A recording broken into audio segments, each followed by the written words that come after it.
I'm Ben Jordan. I'm Steve Neely. And we're the Wild Boys, and you're live and in color with Wolfie D. Hey, this is Jimmy Street, host of the Live and in Color with Wolfie D podcast. Hear the life and times of professional wrestler Wolfie D. From his time in the territories with PG-13 to his time in WWE, ECW, WCW, TNA, and more. Nothing is off limits and nothing will be held back. Thanks again for tuning in. Here he is, Wolfie D. Welcome, ladies and gents. Once again, live in color with Wolfie D. And today we are talking some old school, man. Some old school 90s Middle Tennessee outlaw wrestling, man, where I got my start talking about some of these towns, Jimmy, where Airwolf was born and PG-13 was born. We got the Wild Boys, Ben Jordan, Steve Neely.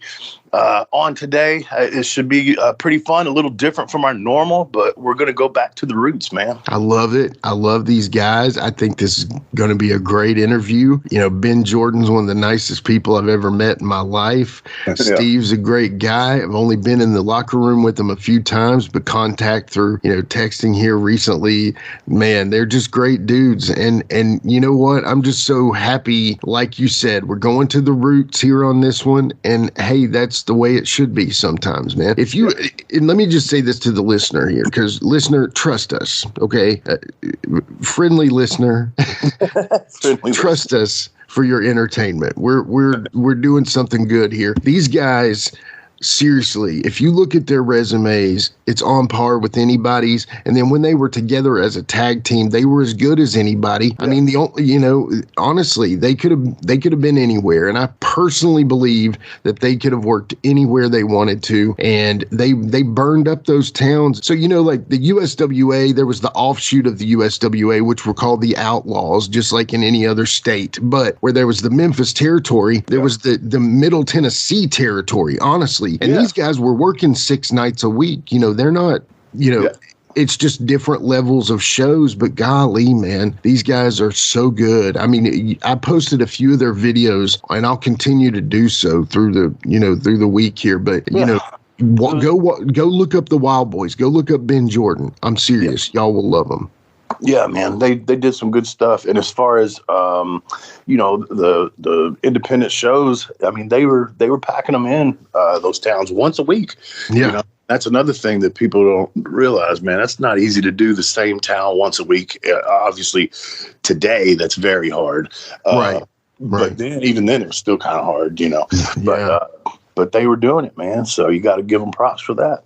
Absolutely. Look up the Wild Boys and the Devils. If you do that, you'll be fully entertained. We promise. But seriously, a lot of blood, a lot of violence. Yes, but great. Just great wrestling. So what else I liked about that, man, is Mephisto and Dante.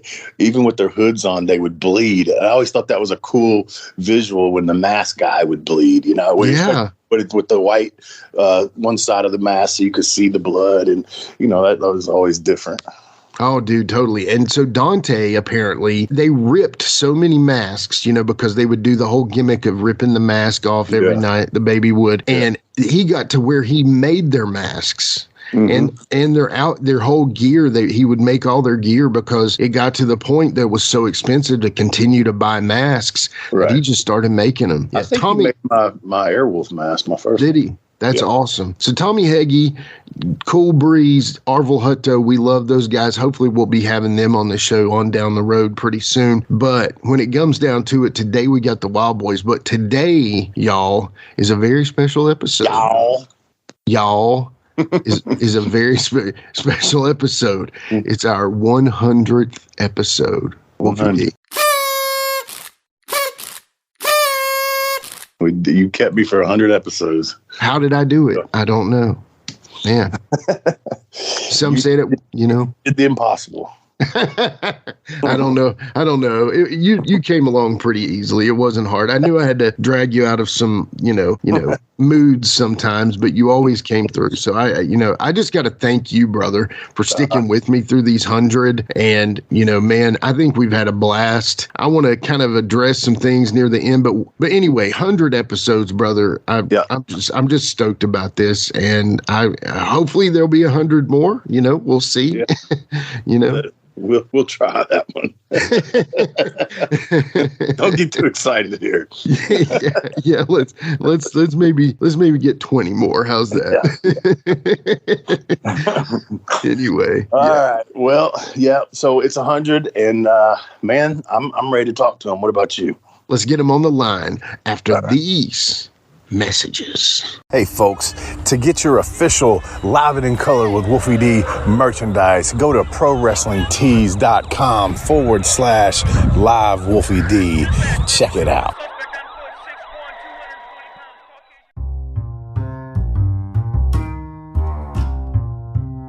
If you're listening to Live and in Color with Wolfie D on Apple Podcast and like what you're hearing, go ahead and leave a 5-star rating. And while you're at it, write a review. Tell us what you liked.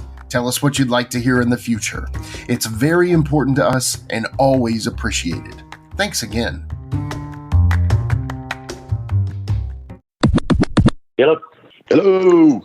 Hello. What's going on? Not much, man. How's it going? Pretty good. Thank y'all for coming on. Fellas, this is our 100th episode, so we just want to know this is an important episode for us. So thank you. I just, Wow. No pressure. No pressure, guys. Yeah, no pressure. That's where I broke out my go-to, so. All right. You got a goatee going. Yeah, there you go. All right. Yeah. And we're green. Oh, you're good. I've been binge listening to all the podcasts and everything, and I'm like, I remember that, and I remember that. That's awesome. Thanks. Jimmy works hard at this, man. I really don't do shit. I just kind of try to get people together and make suggestions.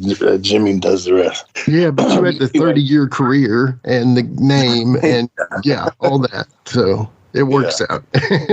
All right, folks. As promised, today we're going to be talking some Middle Tennessee Southern outlaw wrestling. There's going to be a lot of that talked about today, as well as some WWF and I think some global, if I'm not mistaken. But today we got Ben Jordan, Steve Neely, the Wild Boys. Guys, it's been a long time since I've spoke to you or seen you. How are you guys doing? Hey, Wolfie, we're doing great. Jimmy, it's good to hear from you guys.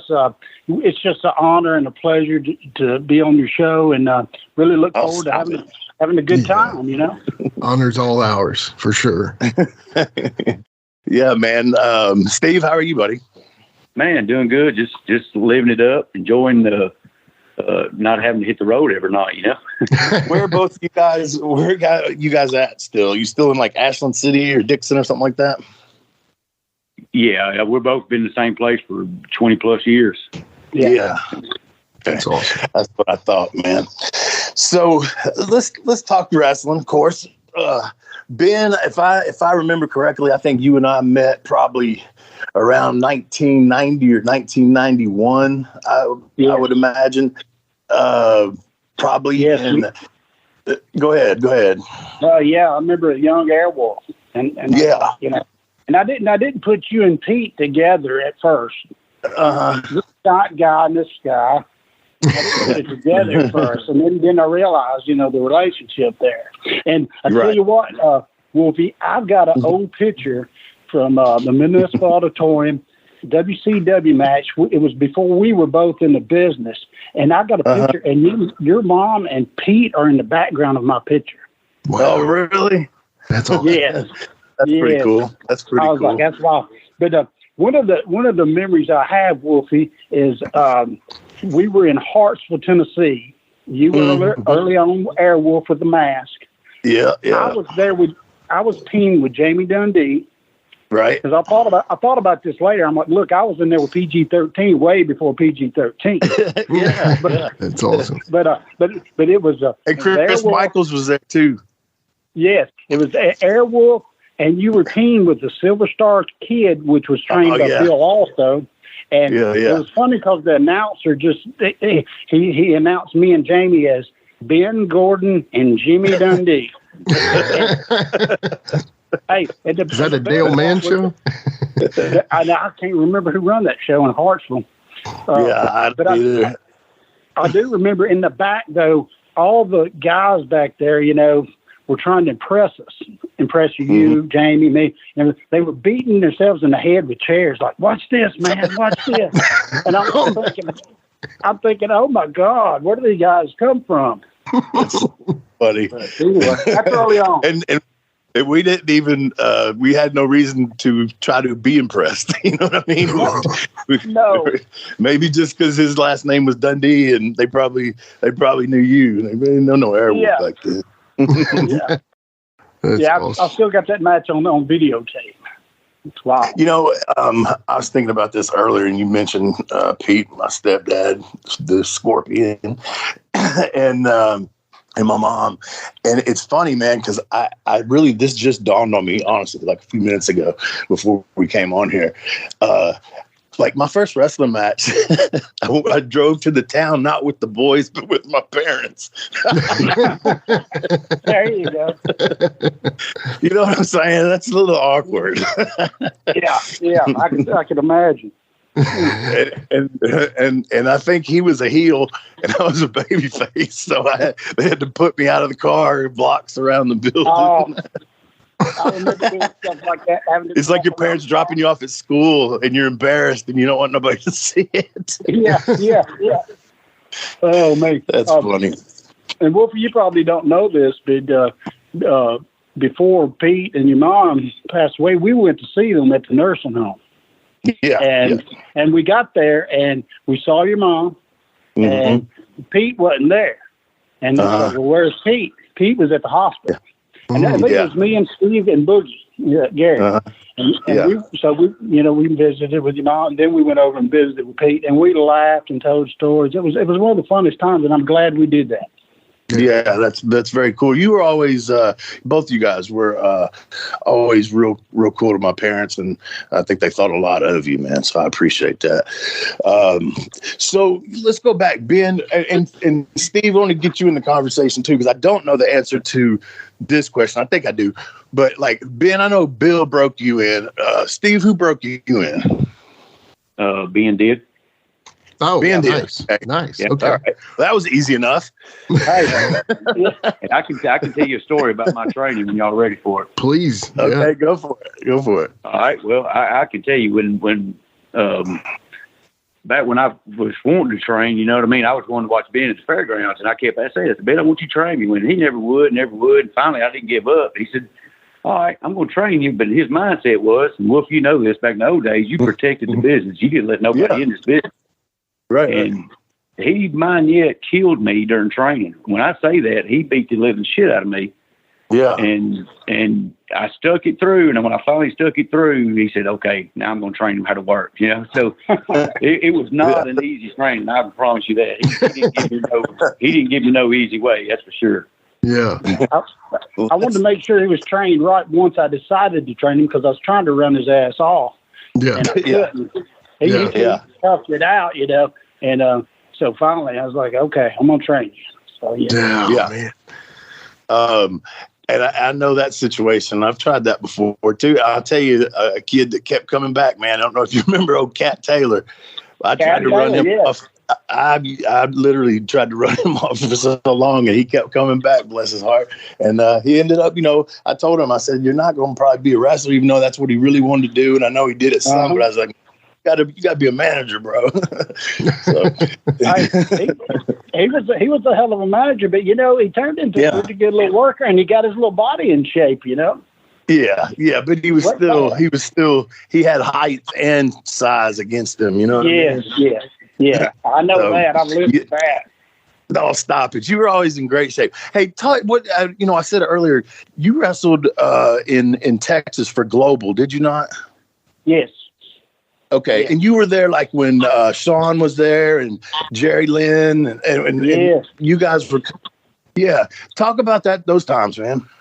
Okay. Yeah. I remember going down, you know, it was good. I had plenty of good road trips, you know. Of course, I rode with like Barry Horowitz and Tom Burton, Tom Davis at the time. And you got to ride with Eddie Gilbert and Doug Gilbert, you know. And so I just got, and even USWA, got a lot of good road time with a lot of the senior guys, you know, and learned a lot. Yeah. But in Global, you know, I got to work like Jerry Lynn. We had like a 10-minute TV match. And I'm like, you know, TV time, that's a lifetime in the ring. Right. I mean, and Joe's an excellent worker. I was blowed up. He acted like it was a day off for him, but I was blowed up. And then working with Sean, we had one hell of a match in there. And when the show was airing, which shows later, Jamie called me. Jamie and Ronnie, they was probably sitting around. Well, they was sitting around watching TV. But anyway, they called and man, are you fixing to win the light heavyweight right here? Are you fixing to go over in this match? And of course, I had to tell him, no, I'm not going over. But it was a hell of a match. That's awesome. Yeah. It is. It's on YouTube. Which eventually, Eddie told me, he said, we're going to do a slow push. Slow push means we still got to put other guys over. We're going to let you get a little bit. And finally, they did the deal with me and Barry Horowitz, and we had to get a little series there. And, of course, I got the belt off of him one time. And so that's my big claim to fame is the Global Light Heavyweight Championship, So that's awesome. That's a good title to have your name attached to. You know what I'm saying? Yeah. Google search it. It's in the books or whatever, Yeah. It is. It sure is. Nobody can take that away from you. So, all right, talk about y'all getting together. Steve, start us off here. Tell us, now, you obviously been trained, you tried to run you off and stuff. At what point did you guys decide to say, okay, man, let's do a little tag team here and create the Wild Boys? Yeah, well, the whole plan was when he got done training, ship me off and let me do my singles. I'd make my own way, and he was already established in the business. So, and I kept on him like, man, let's be a team. And what year was that? 92. Okay. He said, if you want to do that, we give this a shot. He already had the name picked out. Nice. Not necessarily for me and him, but if he ever done it, like, it's the name I'd want to be. Yeah. And then we also knew that's when Billy started going to Japan. So Billy and Gary wasn't together anymore. We wanted that spot with Mephisto and Dante. And he said, if we're going to do this, that's where we're going, and that's what we're going to shoot for. And it's just kind of started from there. Halloween night, 1992, was our first Wild Boy debut. That's awesome. And man, the Grand Slam. No, the Grand building, man, and infamous around the Nashville, independent scene, all those towns, man. You guys, you really got over, man, and at the some of those buildings, man, those people are so passionate and it's so fun, man. And y'all got to like Columbia, Shelbyville, Lewisburg, all those, and y'all had a good hot angle going. And the way the people would believe, so much more in those type of towns and in those days, man, y'all had them rocking and rolling. I mean, talk about that. That was a good time for you guys. Oh yeah, I mean, it was great. And you're right. We was over, pretty good at one time, but I mean, as y'all well know, a face is nothing without a great heel. And in my personal opinion, we was working with the greatest heels there was, which is absolutely. Yeah. Cool Breeze, and then Rick Reynolds came in as Damien, and then of course, we had that feud went on for 10+ years. You talk about drawing an angle out, right? Yeah. Oh, Jeff Daniels even said one time, he goes, "How many times are we going to have this match? It's been 10,000 times." So we go out and do our match, and man, they had so much heat, and the people were out of their seats and on their feet. And we come back, he goes, "Well, I guess we'll do it 10,001 because it's working." Yeah. But it was all the mastermind of Tommy Higgy, in my personal opinion. Yeah, he's great.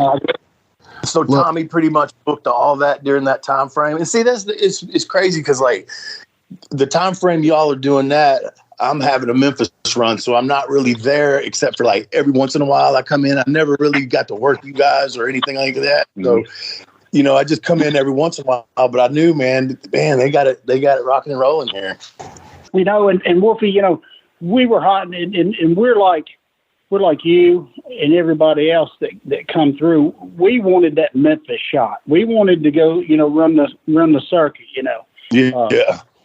We're thinking if we could have got a good hot angle and got a push at Memphis, that was the ultimate right there to us. And me with WWF, WCW, I wasn't worried about none of that. Memphis, I grew up like you did watching Memphis TV, and that's all I just wanted to get there. which I'd already been there before the tag thing, but really the dream was to get the tag team there and have a good run at Memphis.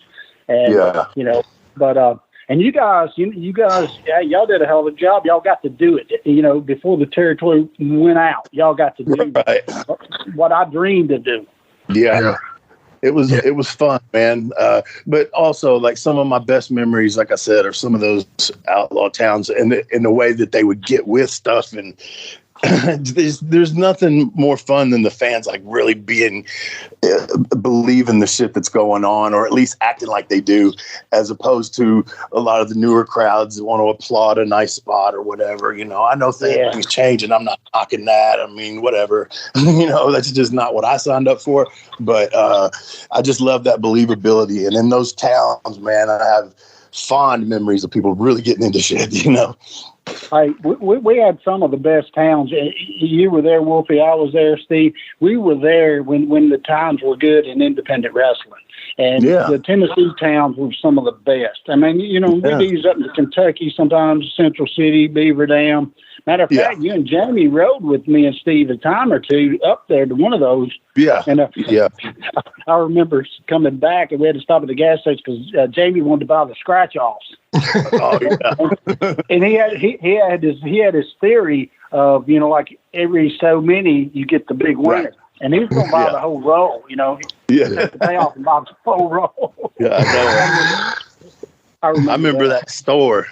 It was orange lights. I just remember that visual. It was up on the hill on the left, I think, wasn't it? But anyway, and I think that was the first time in my life I ever bought a scratch-off ticket, and I won. But I'm not a gambler. I never really bought scratch-offs after that. But, I won the first one just because he kind of was like, yeah, man, you win some money. I was young and influential. Go ahead, Jimmy. Oh man. So, obviously, you guys were some of my favorite tag teams, Dante and Mephisto for sure. I absolutely think the world of Tommy Hagee, Arvel Hutto as well. He's a great man. I unfortunately don't know Cool Breeze, but hopefully we're going to get that figured out here pretty soon. Now, another tag team that I've heard was a crazy story, and I need to hear about this, working the Moondogs in Clarksville. Can you tell us a little bit about that? I don't remember working them as much in Clarksville as I do in Nashville for Terry Rice. And I think Pete was booking the show. Okay. Wait a minute. I worked both the two Moondogs I knew, or three. But we worked with Larry Ratham and Tracy Wynn at Power Slam for Terry Rice. Okay. And then Nathan come in and we worked him. That's when the big bloody, I think I sent a picture. The big bloody one, and we worked. Nathan came in to be with Larry Latham at the Power Slam show, and it's funny because you look at them, and I grew up watching them, so I'm like scared to death. Yeah, and I'm gonna tell you, some of the nicest guys, and had some of the best matches, and like y'all were saying, making the people believe. We would just sacrifice our heads, our bodies, everything, just so we could get that belief out of the crowd. Yeah. Yeah. Now, this was specifically about a ring that twisted and collapsed. That was in, if I'm not mistaken, in Montgomery Central. Okay, gotcha. Sorry about that. Montgomery Central, which is right outside of Clarksville. It's in Montgomery County. And yeah, that was Eric's ring, wasn't it? Yeah. And we weren't supposed to damage the gym floor, sacred, Right. And you've got to talk the school into letting you do this, and then you promise you're not going to mess up the gym floor. Right. And of course, the ring class, we're working the Moondog and trying to run across the ring, and it's sagging down to the floor. Oh, man. That's the part I remember of it. We finished the match. And I'm going to tell you right now, I'm going to put out a disclaimer. There's a lot of things I don't remember because I have been the recipient of several of Rick Reynolds' chair shots. Just saying, putting it out there. Just saying. Yeah. Just saying. That's funny. You got any memories of that? Don't really remember that night in particular. I do remember that if I ain't mistaken, I want to say we gouged the gym floor a little bit. Yeah. That's why the school was mad. Oh, I bet. We had one of the biggest runs we had the Moondogs, though, was around the Columbia area.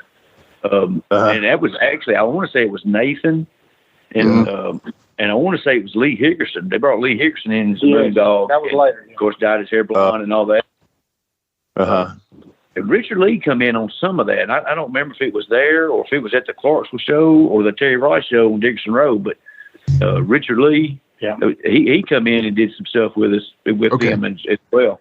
Okay. I have had a shit ton of people ask me if I knew where Richard Lee was, like in the past year or so. I have no clue. I used to know he lived in Nashville, but I don't know after that. It's been a long time. Last time I seen him was at a TJ show in Millersville, and that's been several years. But that's the last time I seen him, and he was just in the back. He didn't do anything. He just came to the back. Yeah. Okay, so I've got to ask now. This is a two-part question, and Ben, you go first because now you've worked so many people: Steve Kern, LOD, Sean Waltman, Jerry Lynn, Eddie Gilbert, Ivan Koloff, Bob Holly. The Heavenly Bodies, Money Incorporated, Ted DiBiase. Paul Orndorff, Rick Rude. Did you say that? Yeah, Paul Orndorff, Rick Rude, Bam Bam Bigelow, Owen Hart, and I stop right here. I need to hear about your match with Randy Savage. And then after that, I need to hear about Steve's match with Ming. Okay, Jimmy, it's a funny thing because I went back and researched this match of mine with Randy Savage. Because, I've took a lot of chair shots, and I don't remember a lot of things. Sure. Yeah. I do remember one thing. I've never wrestled Randy Savage. Really? And they got it in there. I've seen it where they said I wrestled him. That's one of my losses, one of my many, many losses. And and they showed this guy wrestling, and it's supposed to be me, and it's not me. It's not you. Wow. So that's my big memory of wrestling Randy Savage. Which I didn't. I do remember. It was either. No, it was Jesse Ventura. I'm thinking of when I wrestled Rick Rude, and when I attacked Rick Rude, because that's what I was supposed to do, and Jesse Ventura, and I'm thinking this guy was, a governor and everything, Sure. And he goes, all Ben Jordan's done is just pissed Rick Rude off. Well, I'll tell you what, Ben Jordan, figured he might catch ravishing Rick Rude off guard. He came in with a series of forearms. Rude just shrugged him off. And all he did now was serve to get ravishing Rick Rude very, very angry. I'm like, awesome. Yeah, pretty much. Yeah, that's my memory of Randy Savage. Man. That's awesome memory. So, do you know who it actually is? I don't know. It was. I should have wrote the name down so I could. No, if you don't know, I'm sure somebody will look it up now that's listening. Yeah, figure it out. Yeah, I think he was older and a little more bald than I was at the time. So. Okay, well that's not cool. Ain't right. Like, it don't look like me. Is that George South? What's the deal, man? Okay, well Steve, then did you actually wrestle Ming? If you want to call it that, but yes, I was. It was you, right? Yeah, it was me. We showed up and. They told me to go over and get with Ming. It was he'd been like a bodyguard this whole time, and I was his first actual match as Ming. Oh Lord! And he come over, man. He said, "Look, this is what they want to do. They're trying to build me up, blah blah blah." And I said, "Dude, I said, I know how to work, man. I'll take any bump you want to do, whatever." He sets up this, dude. I'm gonna take a big backdrop and I'm gonna hit you with a super kick. I'm like, man, that's great, no problem. I said, whatever you want to do, man. I said, you're the star. I'm just here to make you look good. So about 30 minutes later, he walks over and he goes, hey, man, they changed it. He said, don't even take your jacket off. We're going to go to shake, or you're going to go to shake my hand. I'm just going to kick you. I said, well, that's fine with me, dude. Here on WCW Saturday night, there is Steve Neely, at least the back of Steve Neely. Better keep the coat on so they know where to send the rest of you. That's probably right. He's wrestled before Ming. There's no doubt about that. It's just been a while since he's been in the ring. Colonel says he wanted him ready. He wanted him just right. Well, he's obviously got him just right. Well, we do understand he is a martial arts expert. Yes, he is. Former sumo. And he used to be a wrecking ball on a construction site. Look at the size of him. First time. Whoa! Oh, my goodness! I'm I'm not going to say nothing. I'm just going to sit back and enjoy this. A savant kick, and Neely's out. What took you so long? Neely's tougher than I thought. That's the best thing that could have happened to Neely. That's the only thing that could have happened to Neely. Hey, I didn't have to take my jacket off. That was a good payday for about 10 seconds of work, man. That's awesome. Yeah, so that was that story. That's about my little, what I just said right there lasted longer than the match did. Wow. Hey, I mean, you're getting paid the same thing, right? So why not? Absolutely. Absolutely. It didn't matter if it was 10 seconds or 30 minutes, man. The payday was the same, so I was okay with it. And hey, it was Ming, for God's sake. You know? Seriously. That's one of the toughest wrestlers ever to be a wrestler. You know? That's right. Yeah. Wow, man. Okay, well, how about this, Ben? What about working LOD? Oh, man. It was me and Barry Horowitz, and we were either in Fort Wayne, Indiana, or somewhere in Dayton, Ohio. I think it was the Dayton, Ohio show.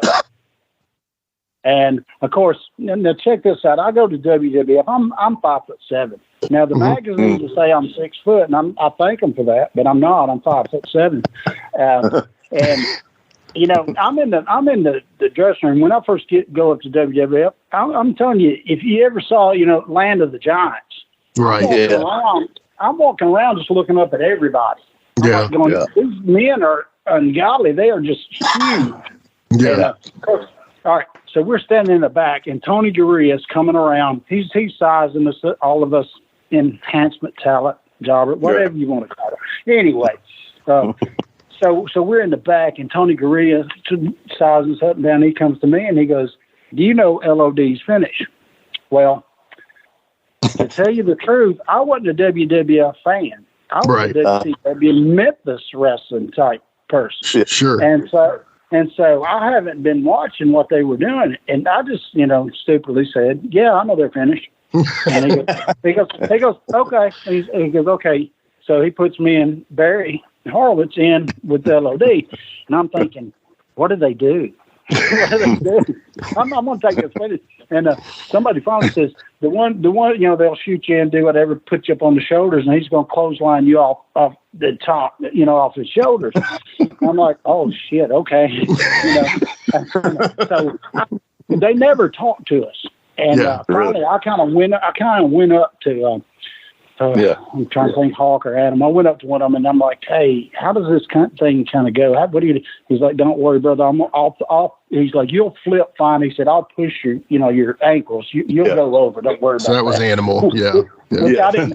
I didn't have any doubt. I just went with it. It was great, and the good thing, I always wear shorts or tights or long tights, and they told me, Tony Gurria said, "You got to wear trunks," and I was scared to death to wear trunks in the ring. So I put on a pair of green trunks I bought from Barry, and I went in, and if you watch the TV or you'll watch the film of it, I don't look as short to them from the camera angle. Really? I mean, it doesn't look like a little bitty guy, and there were these great big guys, which they are still huge over everybody, but I didn't look so short. That's good, yeah. So they do the finish, and this, that, and the other, and we did the match, whatever. It wasn't much to it. But anyway, let me go back. When you're standing there and you got the whole arena full, and they play that, "Oh, what a rush." What a rush.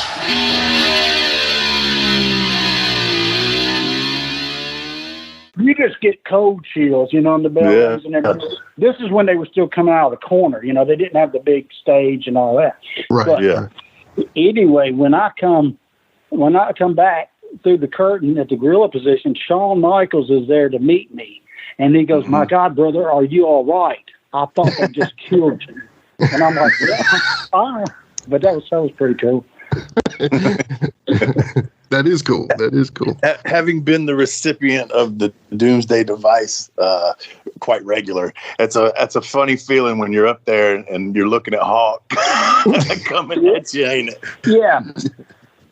Yes, definitely. Because Animal he wasn't like super tall, but being up on his shoulders, and just because you're in the ring and you're already elevated anyway, and then on top of his shoulders, and then you're looking at Hawk way up there, it's like, fuck. Hey, I'll give you one. Not so much one better, but B, have Diesel take you up into a power bomb up over his head as tall as he is, and then the ring's up pretty high too. I'm like, I'm scared to death of heights, and I'm looking down, and I'm fixing to take this power bomb. It's like, oh God. Yeah. He's 7 foot, so you're probably at least another 10 feet in the air there. So, wow. Yeah. Hell yeah. Man. What? Let's take a quick time out and get a word from one of my dope-ass sponsors, and we'll be right back with more Live and in Color with Wolfie D. Support for Live and in Color with Wolfie D is brought to you by Manscaped, who is the best in men's below-the-waist grooming. Manscaped offers precision-engineered tools for your family jewels. Manscaped recently launched the Ultimate Men's Hygiene Bundle, the Performance Package. Join over 4 million men worldwide who trust Manscaped with this exclusive offer for you. 20% off and free worldwide shipping with the code WOLFIE at manscaped.com. If my math's correct, that's about 8 million balls.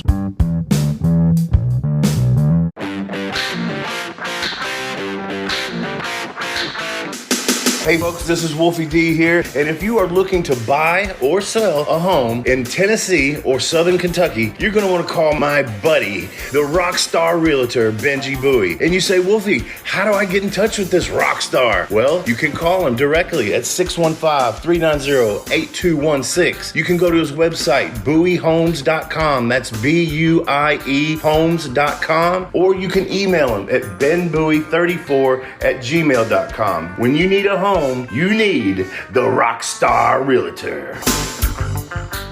Benji is a member of Exit Realty's Garden Gate team in Gallatin, Tennessee. So, okay, then this is kind of a patented question that it's become kind of funny, and it always kind of elicits a good response from the guests that we have on the show. Tell me, and I'd love to hear both your responses on this. Your first meeting, either Jamie, Wolfie, or just first meeting PG-13, and kind of give us your first thoughts about. I want to say it was in Shelbyville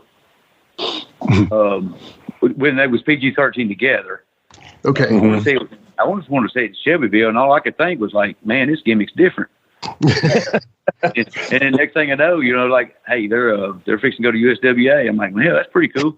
Because, we worked them in Sheffield. We worked them a couple times before they actually went. And had good matches. It was great. That's my first memory was in Shelbyville. And I remember saying, wow, hey, that's a different gimmick. I ain't seen that one. Yeah. Hey, I think what Jimmy's more getting at is, did you think we were assholes or not? Because apparently the headbangers thought we were dickheads. So everybody in Memphis was dickheads. And that's Steve, what we got to last. They're more polite, I guess, than the headbangers. Just Jamie Wolfie, you was all right.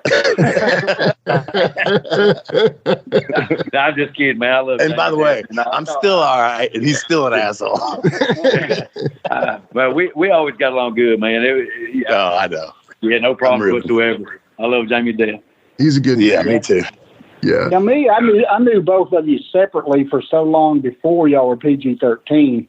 After I went to talk to Bill about training, and he told me I was too little. I took 2 years of and did powerlifting, and that's when I got huge thighs that I never thought I could build. But anyway, somehow I got to hanging out with Jamie a little bit. It was the Rock and Roll Dream Team, Jamie Dempsey and Ronnie Travis. Matter of fact, I just saw Ronnie last week. For real? We see each other once a year at Summerfest in Ashland City. Okay. And you can tell him, I can spot him from way off. He's got that wrestler walk, that slight little limp. I'm like spotting from a mile away. There's Ronnie. Oh, man. But anyway, one of the fond memories I had was working for J.D. Wolf, Elton, Kentucky. I wasn't. They were. And they let me ride with them. And I was going to sell their gimmicks. And what really got me the fever is I sit there and sold their gimmicks. One thing, I had a little bitty Ronnie on one side and a little bitty Jamie on the other, and I was built pretty good back in the day. And and people were coming up going, "Are you wrestling tonight? Are you wrestling?" And they're looking at these two little guys. But, they sold $200 worth of pictures before they ever got in the ring, and I thought, I need some of this. So and that was probably what? That was probably at $1 or $2 a picture. Yes. Yeah. Wow. Yeah, probably about $2 a picture back then. Yeah. Wow. Yeah, so everybody bought one essentially. You know? Yeah. Probably. So I, that got me the fever, and I really had to get in. And then after I got, after the powerlifting, I got I gained 10 pounds is all I gained. But Bill saw me at the fairgrounds. He goes, "When are you going to start training, kid?" And I'm like, "Well, I'm just 175." And he goes, "You look 220." Yeah. And then he told me, he said, "It's all an image, just the visual." Yeah. And I started training from there. So that's awesome. Yeah. But now the PG-13, seems, I want to say Shelbyville. And did y'all not find the hubcap in Hayden Miller's in the back somewhere? Yeah, absolutely, 100%. That's where it came from, and the spray paint that we spray painted it with. Yeah, it's kind of like, it seems like y'all just come up in the gimmick in the back of the room back there, Yeah, we needed a finish. We needed a finish, and we were using a record that we said was gold, and so we'd hit people with it like a gold solid thing was hitting them or whatever. And Chris didn't really like that, so then we found the hubcap and wore it around her neck. Yeah, that's where that happened. Well, y'all. For the time, y'all's timing was perfect with the PG-13 because that's the way things were going. We were modeling ourselves. We wanted to be like the Fabulous Ones, Right. Oh yeah, makes sense though. Yeah. Yeah, Rock and Roll Express, the Fabulous Ones. I grew up watching them, and that's when we decided to be a team. I'm like, we got to model ourselves out of them. Where times were changing when y'all came into the PG-13, which it was bad. We're kind of like on the downhill. Our era almost is like over, and y'all's is beginning. Right. Because we were on the old schedule. We were doing the old thing. Y'all were coming into the new, and that's the way times changed. But it's true. I'm sorry to cut you off, Wolfie, but the way I always describe it is, the Rock and Roll Express, they were kind of like the era of the music that they were in. And I love the musical tag team. So the Rock and Roll Express, and then you had PG-13 and the Headbangers, which I compared to the 90s, which were white kids were either listening to rap or heavy metal, even more heavy metal or punk or whatever. And so the Rock and Roll Express, like they were kind of like the Van Halen, and then PG-13 were kind of like the Marky Mark and the Funky Bunch or the House of Pain, and then you have the, you know what I'm saying, and then you had the Headbangers who are like Marilyn Manson, 9 Inch Nails or something, and I just love that. Now I love the Wild Boys gimmick. I do. I think it's awesome because I do see it as a derivative of the Fabs, who honestly the Fabs started all that. You know what I mean? So any babyface tag team that got all the high pitched screams from the crowd. The girls want to be, the guys want to be him and the girls want to be with them kind of thing. That's the classic tag team that started all that, in my opinion. So to kind of go off of that, we're big Fabs fans here too. So, yeah. And, to go back, I was in high school. I was driving myself to the fairgrounds, and I'm the one that put plenty of those dents up there on the top row and into the wall, hitting the wall, doing the chanting. But, that's when Steve and Stan were doing singles. They were like first, second match. Bill would be like the third match. I think Bill would come back in the main or semi-main with somebody, but they was doing the first 3 matches, and they were all built up. That's what really just drove my workout. But I missed the whole Fab phenomenon in live action. Gotcha. And so I was in Japan in the Marines at the time, and well, thank you for your service, man. You're welcome. And then just like Jesse James Armstrong, Brian, I remember talking to Scott. I'm going all over the board, but anyway, I remember working out in Smoky Mountain with Scott Armstrong, and he said, and I knew Brad and Steve, and I'm like, and their dad, and they're like, "Oh no, you haven't seen our little brother yet. He's bigger than all of us." and I got to meet them all, so I'm grateful. But going back to the Fab thing, I missed the whole thing, and Steve filled me in on it. And then of course, I watched all the tapes and the videos. And of course, when they come back to Memphis, they'd show their tapes and stuff. And then so I did some research, and I loved all of their stuff. But then I got to meet Steve in USWA, and it's funny because I met him just a month or so before he went to WWF and became Skinner. And Steve Kearney is one of the nicest men that you could ever meet. And when I got to WWF at the time, and they put me against Skinner. And Wolfie, I want to tell you, I'm jealous of your interview with Steve Curran because, man, I wanted to be that guy putting him over in that interview. Like, it was amazing. It was amazing. He's a great guy, and I loved it. And you know, he was nice enough. You know, he done the tobacco thing with the licorice. Yeah.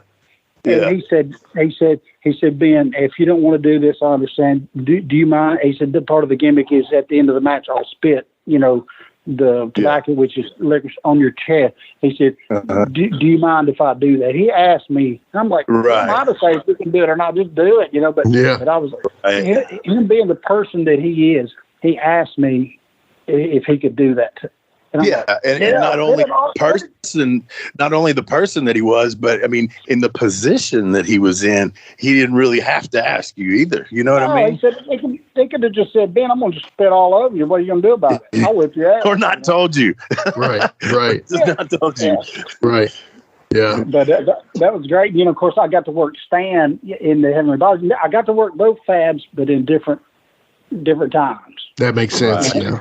Yeah. Not as the Fabs, though. That's one thing, you know. But anyway. Yeah. You might have wanted to be the one to interview him, but at least you got to work him. See, I never got to work him, so. Oh, wow. Well, I never got to work. I never got to work the rock and roll. Yeah, but I got to work that. Yeah.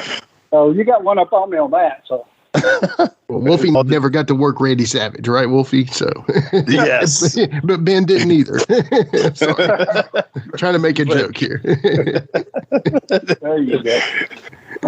Wonder if there's somebody out there that looks like me working Randy Savage, and I'll just say I did. Yeah, let's do it. Hey, I'll tell you that there's one guy that they said looked like me, and he came to Memphis after I did. It was Scott Taylor. Oh, okay. Scott Taylor. When I'm too hotty. Yeah, when I can see that. When I get to WWF, he comes up to me and said, "I've always wanted to meet you because everybody always called me you when I was in Memphis. They always called me Ben Jordan." And so I met him. So they tagged me and him against the Quebecers, and they were the heavyweight champions. And Raven was managing them. Yeah. And at this time, Johnny Polo. Yeah, and you know you got your hierarchy in the lower guys, guys like me. But you know you got a hierarchy. Well, I've been there a while. Of course, you had Horowitz and you had Reno Wiggins. You know, everybody's got their place, and so I built up a place to where they were beating my partner instead of me. They were giving me some shine, and so they were going to beat Scotty, not me, and. So I'm like, wow, you know, I'm moving up in the world. And I heard Chris Michael say, you're always trying to get to that next step. And we always try to get there. And, of course, then beating him. And then I look at it. I get run over by a truck. I'm out of wrestling for a year. And Scotty's got a spot in WWE. Yeah, you know? Yeah. So, man. Who knows? Right place at the right time. It might have been you ripping off PG-13 instead of him. Hey, hey, I will guarantee you it wouldn't be me because I ain't got no rhythm. You can't do the worm? No. He created the worm. You would have never saw that on it. Okay, so this one, one of my mentors, a great guy, Shane Morton. We love him. And, you know, I heard a story from him that I have to relay and find out. So apparently there was a time that he and Gary Valiant were so over at the time that you all basically nobody would believe that they could turn heel on you guys. Now, this is the BWO feud. And some said it wouldn't work because they were so over, but it worked. Talk about that a little bit. And I think there was even a glass bottle and everything. I was just thinking about that. When they turned, it was major heat because it was over. And obviously, you know, it's like anything. You want to do it at the right time. You don't want to wait too late. Yeah. When they turned, they had some major heat. And obviously, they did turn on us. There was a Coke bottle involved.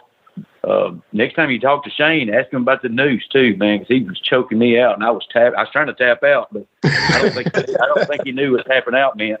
Oh man! But it was on the floor in front of the people. You know, you always snug there.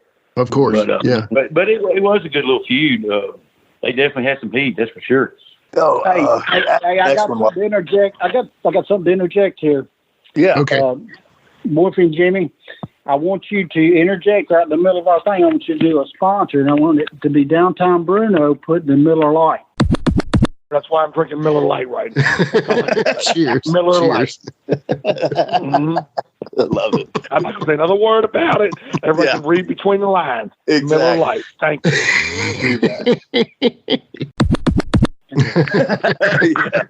I'll drop that. Was it Miller or Coors? Was it Miller? Miller. Miller Lite.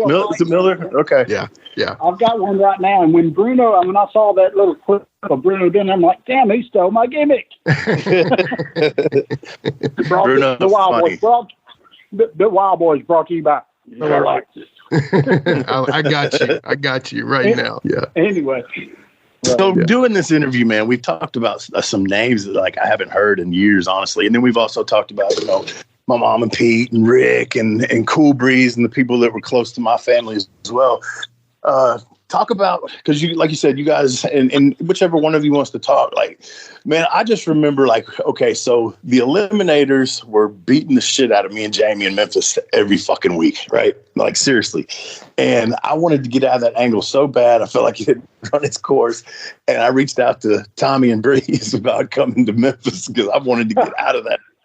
And that's why I brought them there. But Breeze is no walk in the park, and Rick's not either, because you talked about a Rick chair shot. So and they won't get mad if we talk about them, I'm sure, in a loving way. But are those not two of the stiffest pricks you ever been in the ring with?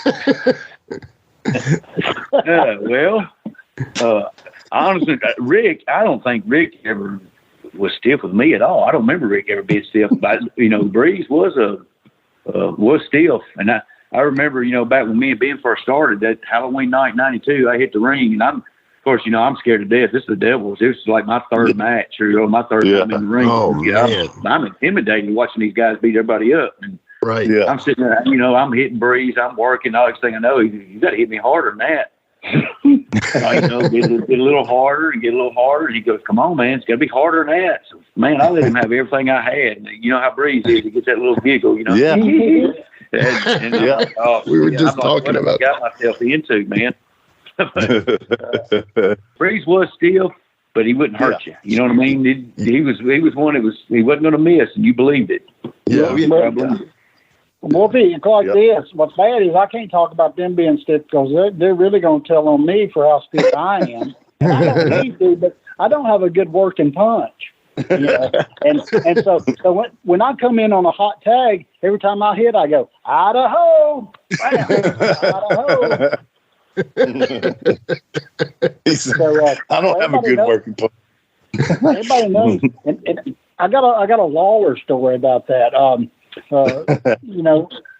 Jerry Lawler has done so much with me in Memphis, and I appreciate everything. Of course, it seemed like it always come after Jimmy Valiant would give him a phone call, and Kerry Von Eck would dump a bucket of water over his head, and then I'd get my ass whipped. So, and that led into a Chris Champion feud with Lawler because Chris came out to save me, and Lawler mopped the floor with both of us. So, But anyway, the story I was getting at, we were wrestling the $1 million babies or $1 billion babies. I can't remember. I think they were Mike Samples guys. But anyway, I come back through the curtain. I'd hit one of them, and we'd finish the match, whatever. And I come back and Lawler stopped me. He said, "Man, you got one of the weakest punches." And I'm like, "Oh God, this is the king talking." And and the guy come through the curtain and a big knot coming up the side of his cheek where I popped him, and I'm like. I looked at Jerry and I said, "Not bad for a weak punch, huh?" That is just Lawler being Lawler, and and this is my opinion, and you being trained by Bill and him throwing a jab at you. That's all that is. You know what I'm saying? That's just how he is. And we've talked about this on a few of the past few episodes of the culture of Memphis and just how it is, man. And nobody puts you over. And, everybody's out to get everybody, it seems like. Nobody's going to say nothing good about your match. So that's what you do. That means he watched it. So I guess that's in Memphis terminology. That's good. Yeah. Hey, check this out, Jimmy. We were, TV would come on at a certain time, but in the fall when the basketball was going, sometimes they'd have to move the show up an hour. Yeah. Yeah. So me and Chris Champion, we show up there at the studio, and we come in and everybody's yelling at us, "You're late, you're late, you're late." Well, they'd moved the TV up an hour. We were on time for our time. Okay. Well, as I'm going in, they're like, "Lawler wants to see you in the back, in the back." I'm like, "Oh my God, what's going on?" And as I walked by the monitor, it said Monday night, Mid-South Coliseum heavyweight championship match, Ben Jordan versus Jerry the King Lawler. And wow. I am greener than grass at this time. I'm like, and I'm like, oh my God, what's going on? I go back there and I go to Lawler's dressing room. They're telling me the deal, and I get there and they got a cassette tape and it's Jerry Jarrett telling me what I'm going to say in my interview, and I'm like, interview? I can talk. I'm greener than grass. And so he's telling them, you've trained for this all your life. This is a lifelong dream and everything. And then Lawler's telling me, a little bit about, what's going on. But I'm to do an interview with Dave Brown, and they call me out. I do the interview. But what's going through my mind is I'm listening to Ricky Morton. Who else? It might have been Steve Kern. It was some of the veterans. They're talking. Yeah. We're always out there doing our interview. Yeah. And Lawler comes out, and they said, it just flusters me. I get flustered. I can't do my interview. These are veterans talking about how he comes out, and it disrupts their interview. Yeah. So I'm having to do an interview, and I'm out there doing my little thing, and it sounds all corny when you watch it back now. And and all of a sudden, in the middle of my interview, who walks out? Jerry Lawler. So I'm thinking, if they get flustered, I can't even do an interview. How am I going to get through this? So I muddled through it. I got through it, and it led to a big deal. And we done a match. Of course, Jimmy Valiant was involved. So, well, the rest is history. But I just scared the shit out of me. Man, we're getting close to. We got to stick to our times here on the podcast. Getting kind of close to our time. So. Are you guys doing anything wrestling wise? I know aren't Ben or is one of you or both of you going to the Saw thing? No, we didn't get asked this time. We were asked. I didn't either. And I've had Reno on my show and Tony. That's weird. But anyway, I'm like, why not us? That's okay, man. That's okay. They both came on my show, and once they were off my show, they both got action figures. What the fuck? They can't even give me a phone call. So, fellas, get ready. Bullshit, man. Some absolute bullshit, Tony Falk and Reno, if you listen. Wild Boys action figures coming soon. Yes. So guys, man, thank you for coming on. I mean, we have barely scratched the surface with a lot of this. We can go a lot deeper, and I know both you guys got a lot more stories, and I want to hear them. I mean, if you guys want to come back for another one, in a few weeks or something, we can work that out. But thank you guys for coming on here. It's been fun going down memory lane with you. Always appreciated you again for being good to my mother and my father. And man, thanks guys. Jimmy, what else you got? I got one more question, fellas. Can you give me the mount? And this is not normally the question I ask on this show, although I've been doing it lately. But what is the Tennessee Mount Rushmore of tag teams? Tag team of Tennessee? Yeah, of Tennessee. You're going okay.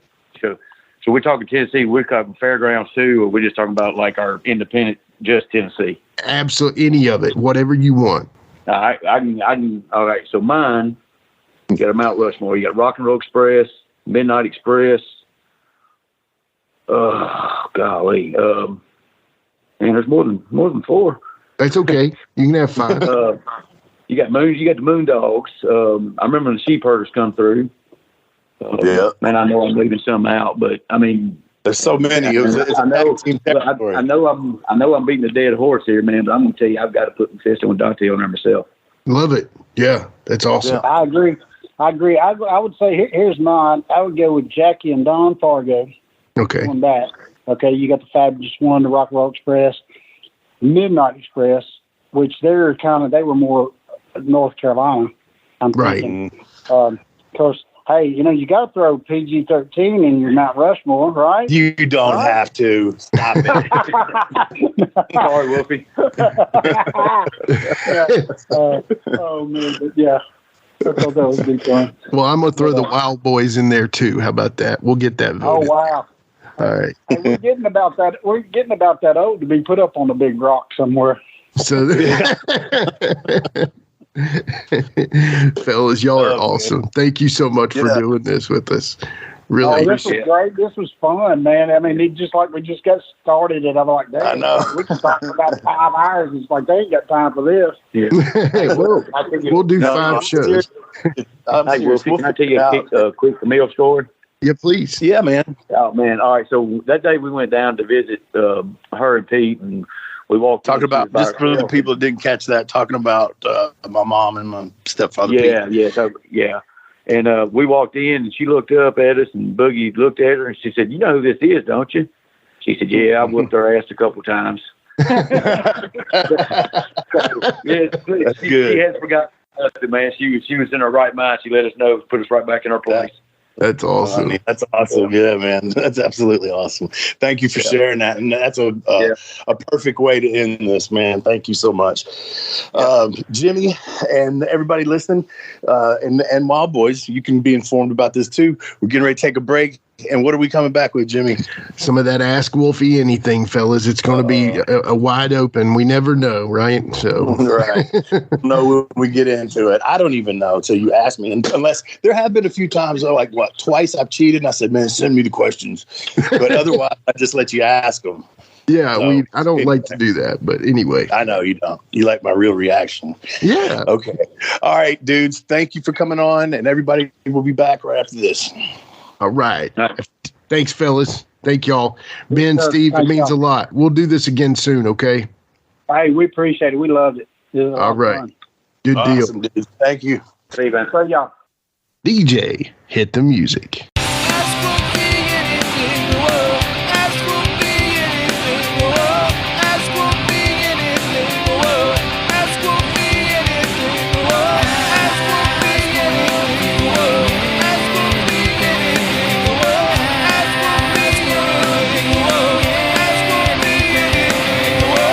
All right, we are back with Ask Wolfie D Anything. And first off, man, how cool was that? The Wild Boys, man. Those great stories. Steve Neely, Ben Jordan. Dude, so much fun. Yeah, haven't spoken to those guys in so long. It's good to talk to them and hear some things that I didn't even know. You know, the Randy Savage thing is pretty funny. That is a hoot, man. But good episode so far. Yeah. So before we get into Ask Wolfie D Anything, we got a few good questions here today. Right. I want to thank some people here because, we've been through this for 100 episodes, and obviously we've had so many great people help us out on social media by sharing their stuff. And obviously I want to thank all of our guests that have come on for these 100 episodes. Everybody that's been on, thank you so much. Hopefully, get you back on sometime. And man, we just thank y'all so much for coming on and sharing your stories with us. But there's some listeners that I want to thank that are very important to us. And again, if I leave anybody out, it's not personal. It's just what I've seen recently as far as the shares. But guys like Robert Keller, I want to thank Bradley Crucial. I want to thank Ken Cantrell. I want to thank Sean Sinkhorn. I want to thank Freddie Adams. I want to thank so many guys on Facebook. Y'all share all the time, always comment, but those are some of the names that I see very regularly. Of course, all the fellas on Twitter, guys like Eddie Austin, Ben Martin, Macaronin, Wayne G, John Mark Saul, NWA Wrestling Fan, just so many others that just are so good to us by sharing the stuff. And y'all, that means so much. When, you can comment and it's great that you comment, but man, when you step further and do that share for us, y'all, it really, you don't know how good that makes us feel. Seriously. Yeah. It's nice that y'all are trying to help us out. It's basically what that is. A comment's one thing, but a share says, hey, more people need to see this. Yeah.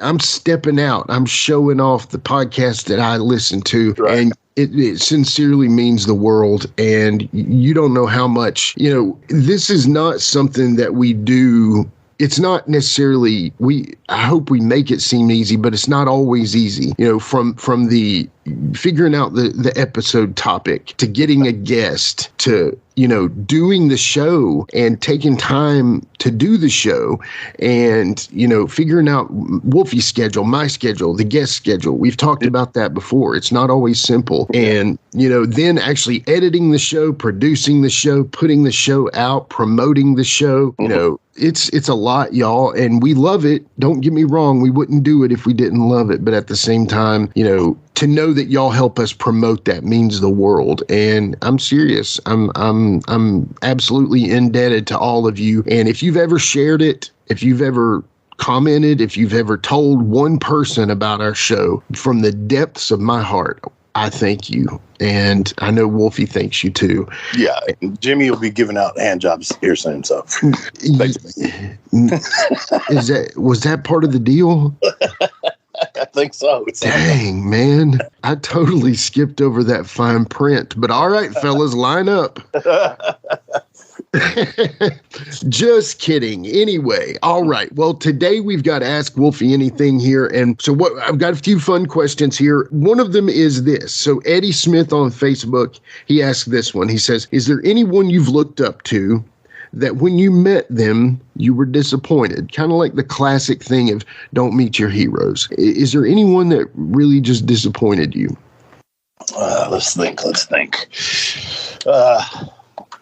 I've said before, Shawn Michaels was kind of a dick, but he was a dick to everybody, but then he also kind of made it up to me. So I can't really say that. Think, who's a dick? I'm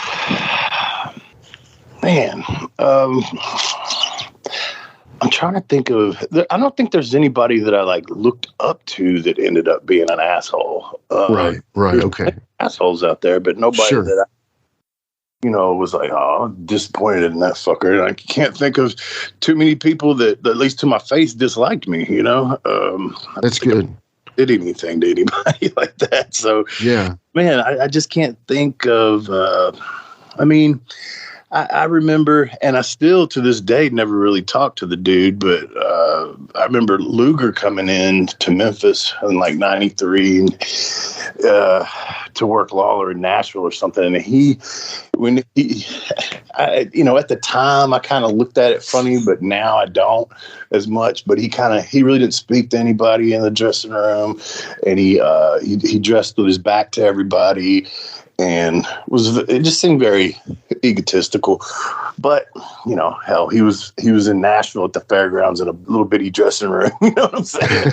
He was probably going, "What the fuck am I doing here?" Yeah, who signed me up for this? Yeah. Yeah. So I don't look at it as bad now, but yeah, there's it's wrestling, man. There's egos everywhere, and there's assholes everywhere, in all professions, all walks of life. But I can't say that there's anybody that I looked up to, because we've talked 100 times about the people that I looked up to and my dealings with them or meeting them or whatever, and none of them's been bad. So I'll just go with nobody that I looked up to. Yeah, sorry, it's a shitty answer. No, it's not. Let me ask you this question, though, okay? Because you said it. You've been very open about it. I know you were a Jerry the King Lawler fan growing up. Yeah. Did you also like Bill Dundee growing up? Not too much. I wasn't I didn't dislike it, but I really wasn't a fan. Wasn't like a super fan. So, and again, you've been way open with this. We've heard it from Jamie, too. How did it feel when you found out, Bill was kind of trying to keep you out? Yeah, that was kind of messed up. And then the whole, obviously the whole knife thing. And then I've talked before, we've made up and we're cool. The way he is now, I don't know if he knows we're cool, but he's, yeah. Fun of it too. And it's not to be rude or anything, but, he's, he made it up to me. So yeah, well, yeah, it was kind of damn, why is he trying to fuck us? But then I figured out how he was, and he didn't want to lose his spot, Right. And anybody extra there that has some spark to them, maybe somebody he has to deal with down the line.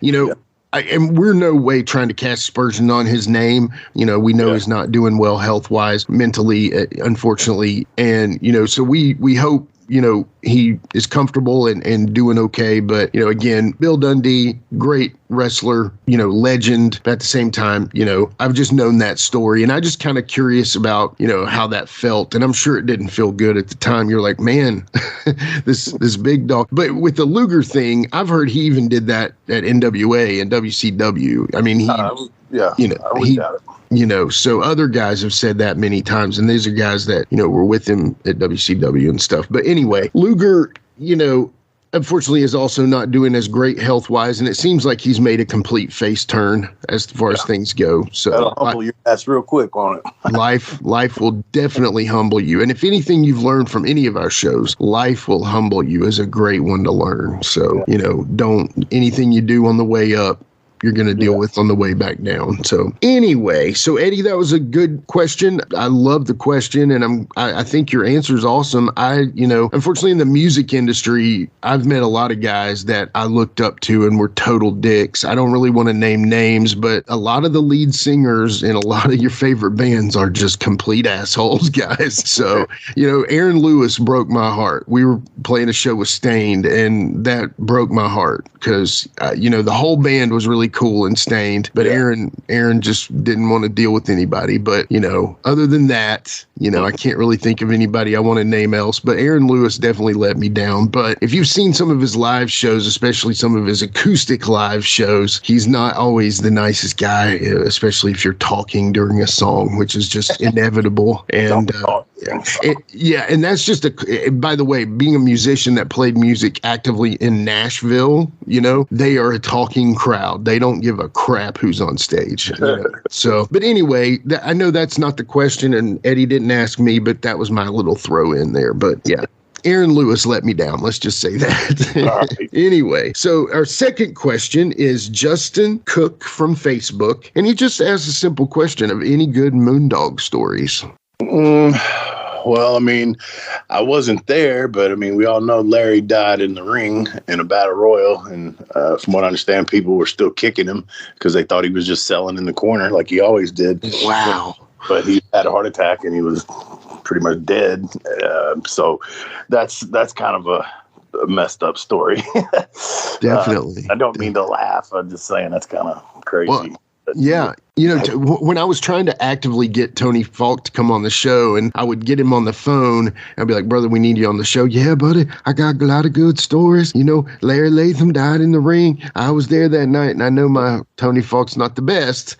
But what I mean by that is we didn't get to ask Tony that question. Oh, yeah. And, but he had a story about that. I think Cassidy Riley was there, too, if I'm not mistaken. Is that right? Yeah. But anyway, yeah, man. Yeah, that's a crazy story. Other than that, like, I mean, Cousin Junior was a Moondog, and the night that I drove down the railroad tracks because Jamie didn't come back with me and drive and all that stuff, he came outside and was taking up for Jamie because I was going off on Jamie for not coming back and lying to me and stuff. And of course, Junior comes out and he wants to fight me and all this. And I wasn't about to fight his big ass. And plus, I was hammered anyway. But right, yeah. So that was kind of fun. And then I remember at the Stadium Inn, Bill Smithson, one of the Moondogs, showed up one night with a buddy. I think they had just been out drinking, and he was like, "Hey, there's wrestling over here. Watch this." And so he comes in and he comes to me, "Hey, why don't you let me do something?" And he never came back like the next week or nothing like that to work me, but I let him do it. I mean, and he'd been drinking and stuff, and he'd come out and jump me and beat me up. I mean, and it was just kind of I think he just, like I said, told his buddy, "Hey, do some wrestling here. Come on, I'll go do something." Or, you know what I mean? It was just, yeah. He didn't get paid or nothing. He just felt like doing it, I guess. So that was kind of awkward. And then I do remember, I guess, the first time I worked Larry and probably Nathan, the big one, that me and Jamie worked them in Memphis, and working the Moondogs at that age, you just you know what you saw beforehand, so little nerves or whatever, but nah, they were easy, man. Took care of us. Yeah, that's cool. They're legends, man. I mean, no joke. That's a legendary tag team. We had some good stories there with the Wild Boys about them too. So anyway, yeah, the Moondogs, man, legendary. I just remember Gorilla Monsoon calling him Spotty, Larry Latham. Oh, Spotty, it was Spotty. Yeah, you always call him Spotty. Yeah. But anyway, so yeah, thank you, Justin, for the question. Thank you, Wolfie, for the Moondog stories. And the last question of the day, and I reserved a spot. I put my question in long ago, and I've brought it out today because it makes sense. So James Rock Street on Twitter, Instagram, YouTube, and all that has a question. And his question is, out of the 100 episodes, Wolfie D, which ones have been your favorite? What do you like? Golly, I mean, shit, I don't even remember all 100 of them. I can't think. I'm serious, man. I sit back and I'm trying to think, like, okay, who all have we had? I mean, aside from just the guests, that we've done some shows without guests and top 10. And then at the beginning, it was a lot of my career and stuff like that. Man, they've all been very good, man. And the numbers have been good on everything. And, I mean, to get Steve Kern to come on was awesome. Didn't know if we was going to get that one to happen, and it did. And, just some of the ones I've been able to pull off to get them to come on has been road dog, humbling. Man.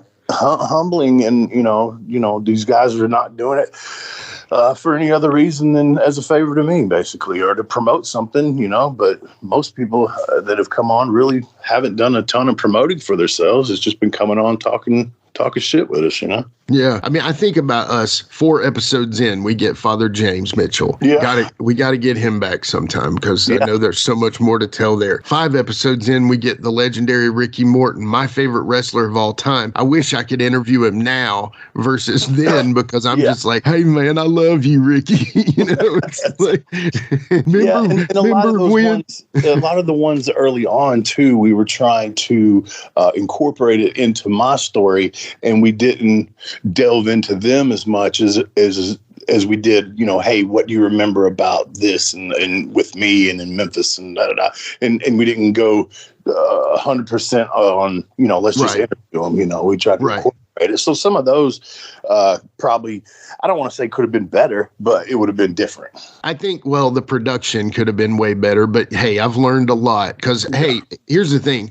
I didn't know how to do a podcast when I asked you to do it. I literally had been thinking about having a podcast with you probably 3 years before I asked you and never pulled the trigger just because, man, I'm busy. I know he's probably busy and all that. Then I literally learn as I go. So I hope this episode is the best one ever because I've learned everything over the 100 episodes how to do it. Now, if you come to me and say, hey, how do you do a podcast? I'm going to tell you my way. I'm not going to tell you the right way. I'm just going to tell you the way that I do it. If you think it sounds good, we thank you so much. It means the world. But I hope in 50 more that we sound even better because the production is very important to me. Now, again, some of the greats we've had, Jerry the King Lawler, Road Dogg, Steve Kern. I mean, I wish we could have Jerry. I hope we have Jerry again because to me, when his health is better, hopefully we can talk to him again because, again, like you said, that was part of telling your story. But, there's guys we've tried for 100 episodes to get on that we still haven't been able to get on. Everybody's heard those names. I'm not going to go into that, but eventually we'll get them. I feel confident. But like I said, Road Dogg, Steve Kern, those are some of my favorites. Of course, the Jamie episodes, knowing that it took 67 episodes to get Jamie on here was kind of funny, but at the same time, it just feels like, it was something that had to happen because of your story and his being so tight together. But Steve Kern's definitely one of my favorites. Tony Falk is one of my favorites. Jerry Calhoun was a really good episode. Yeah. Kevin Lawler, man, I love that episode. It's actually number 9 all time. It pushed Randy Hales down to number 10. So, which is hilarious. If you know, you know. But Kevin Lawler, I'm going to go over our top 10 here real quick of all time. So the number 1 is Jamie Dundee 1. Number 2 is Jamie Dundee Part 2. Tony Falk is number 3 all time on the list, brother. Yeah. Flash Flanagan is number 4. That's amazing, but I love that. He's so important to your story as well. Yeah. Jake the Snake is number 5. Then we go back to the old schools because they've had 2 years to build up, which is like our very first episode's number 6, Wolfie D's Beginnings. Mm-hmm. Number 7 is Rise of PG-13, which is our second episode. Mm-hmm. Number 8 is Jerry Lawler. Obviously, that's going to be an important one for us. Number 9 is Kevin Lawler, which is just amazing. That's literally our most recent episode up until this one. Yeah. And then, of course, the Randy Hales from the Territories is number 10. How far off is Kevin from surpassing his dad? Very close. 40. The week's not over. Right, 40 down. He's almost passed him in a week. And Lawler's had 2 years. So yeah. And then you get into like Wolfie's 95 Part 1, Bruno, Steve Kern, Dr. Tom Pritchard, George Weingroff, Jerry Jarrett tribute. Actually, you know what? Drake Younger's really high. It's a great one. And then the very first Randy Hales episode. And then, of course, Derek King, which I did want to give a special shout out to Derek. We love you. Our prayers are with you, brother. We hope things get better. So, yeah, sure. Yeah, just again, thank you to the listeners. Thank you, Wolfie. These 100 episodes have been sometimes great and sometimes they were a battle to make happen, but hopefully the end product never showed the struggle it took to get them there. You know what I'm saying? Yeah. So hopefully you as the listener never saw us sweat. Let's just say that. But I encourage you to go back in the archives. If you haven't listened to one episode, go check it out. See what you missed. If there's somebody you've never heard of, that's the other thing. If you haven't heard of somebody, trust us. We're not going to bring on somebody that doesn't have a good story, that doesn't at least tell a good story. And, True that. I mean, we don't bring on goofs, right? Come on, man. I don't think so. We try not to, at least. Yeah, I try not to have goofs on. Obviously, opinions are varying on that by other people, but we don't consider them that. So, but anyway, yeah, man, I'm just glad to be here, man. Thank you again. And for 100 episodes. So, I know. And bro. Number 101, you wanna let the cat out of the bag on what we got in store?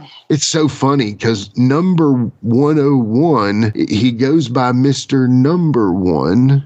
And his name is George South, and we're stoked about this one because, Wolfie, I think you said this 50 episodes ago. He was like, man, we ought to get George on. How do we get in touch with him? Mm-hmm. And just, hey, everything lined up and fell in our lap, and I'm stoked about it. George is a great dude, a legend, man, Yeah.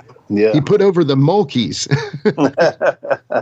He's been around, that's for sure. He has, man. Businessman. Yeah. And we'll talk about, I got a kind of just like, of course, I've known who George is for years, but I really think I've only been on 1 or 2 shows with him. And one of them happened to be a benefit show for Dutch's, I guess it was his granddaughter. I can't remember the relationship, the little girl that got killed by a drunk driver. Yeah. So there was a show, ironically enough, in Maryville before I ever moved there. And I'll tell it to George, but just that's when I went, man, this dude could work. And it wasn't because he was doing 1,000 spots. It was something else, but we'll talk about it when we get George on. So anyway, that's what we got next week, guys. So I hope everybody tunes in. And again, thank you for listening to the 100th episode of Live and in Color with Wolfie D and Jimmy across the street, the man that makes it all happen.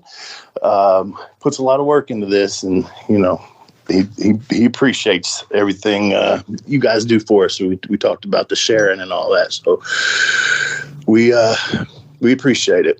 And let's tune in next week and listen to George South.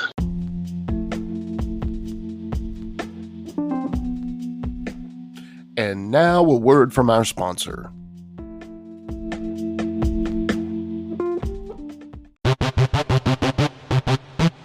Ladies and gentlemen, welcome to Give Me Back My Pro Wrestling, the podcast that's based on the old school but can still help you find the good stuff from today. Jimmy Street and the Plastic Sheik, Jared, are the undisputed tag team champions of the wrestling podcast world. From thought-provoking topics to superstar interviews to action figure expertise. This team does it all. And all they ask is, give me back my pro wrestling!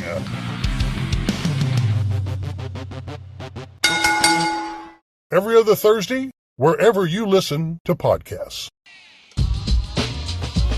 That's right, it's the talk of Middle Tennessee, the channel you love to hate and the channel you hate to love. It's Brian Turner from Brian Turner's VHS Rehab.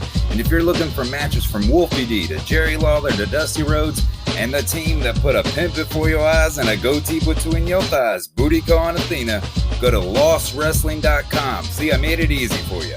Brian Turner's VHS Rehab. Booyah.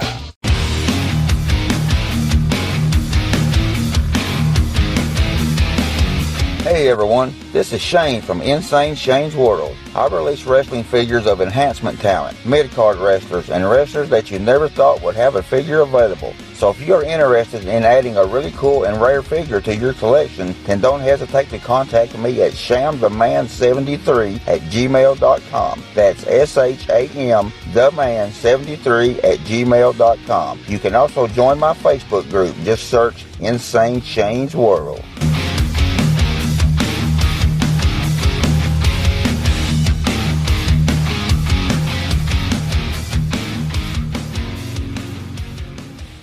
This is The Big Picture, Michael Jablonski. Don't forget to tune in every week to Jablonski's Pissed Off on the Mike Jablonski's Pissed Off YouTube channel. The thoughts wrong in this sport. He's gonna tell you all about it. He doesn't care what you think. You're gonna hear all about it. Mike Jablonski. He's so pissed off. Mike Jablonski. He's so pissed off. Mike Jablonski. He's so pissed off. He's pissed off. If you're a fan of rock and music, I'd really appreciate it if you took a moment to check out my podcast. It's called the Decibel Geek Podcast. We've been doing it for about 10 years now. We talk about Kiss. We talk about Ozzy. We talk about Motley Crue and Guns N' Roses and Metallica. We talk about all the legends from the 60s and on, up to brand new bands that you should be hearing about today that you're not going to hear on the radio. It's Decibel Geek. Wherever you find your podcasts, you'll find us there. If you love rock and roll, I can almost guarantee you're going to love my show.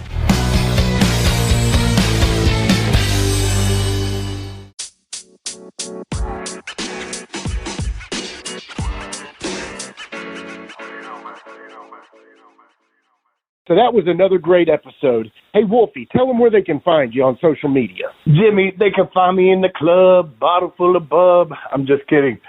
They can find me on Facebook.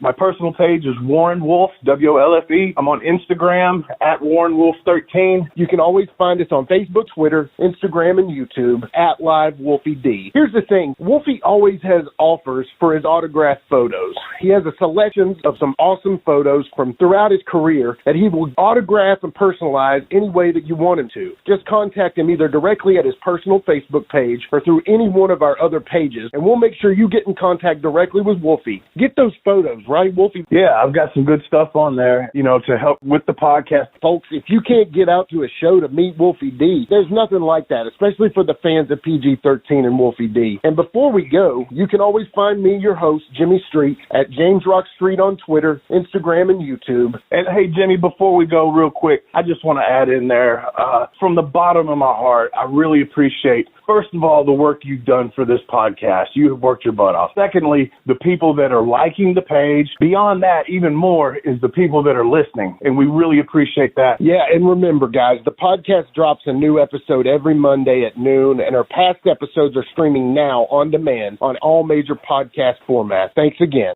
I got a cap for you, don't. He got a cap for you, don't. I got a cap for you, don't. He got a cap for you, don't. You don't. He got a cap for you, don't.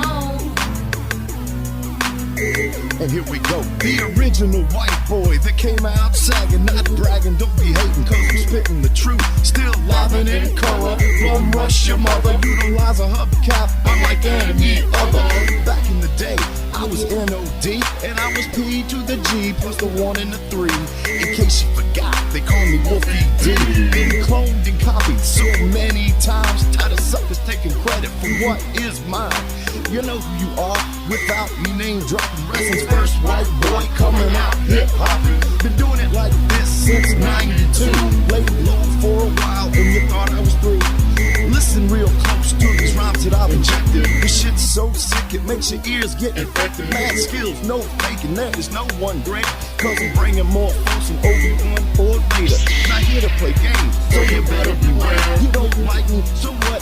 I really don't care. Like time I keep ticking and I can't be stopped. You sucker step to the side unless you wanna get dropped. With my finish, I'll straight knock you out. Please allow me to tell you what it's all about. I'm gonna wind it up, then I'm driving it home. It's Wolfie D, baby. Huh? I got a cap for your dome.